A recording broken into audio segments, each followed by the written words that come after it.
లంఘిస్తున్నాడు సూర్యుడి పైకి. ఎందుకు లంఘిస్తున్నాడో తెలుసా? నువ్వు చెప్పినట్లే సూర్య భగవానుడిని యాపిల్ అనుకొని అంత చిన్న వయసులోనే మన హనుమంతుడు దాన్ని తినడానికి లంఘిస్తున్నాడు.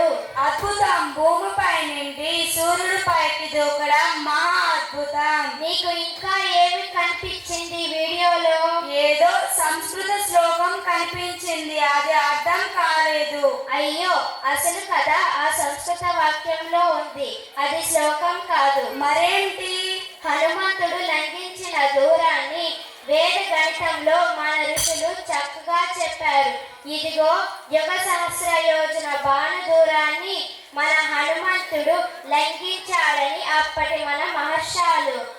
అవునా? నిజమా? అవునా నిజమా కాదు, ఆ వీడియోలోనే నాసా వాళ్ళు మన వేద గణితంలో చెప్పిన దూరాన్ని సరైనదని నిర్ధారించారు. అది మరి మన భారతీయుల గణిత మేధా సంపత్తి. వావ్, నిజంగా అద్భుతం. మన పురాణాల్లో ఉన్న దూరాన్ని అమెరికా నాసా శాస్త్రవేత్త నిర్ధారించడం అద్భుతం, మహా అద్భుతం. అంతకాదు, దాని వివరణ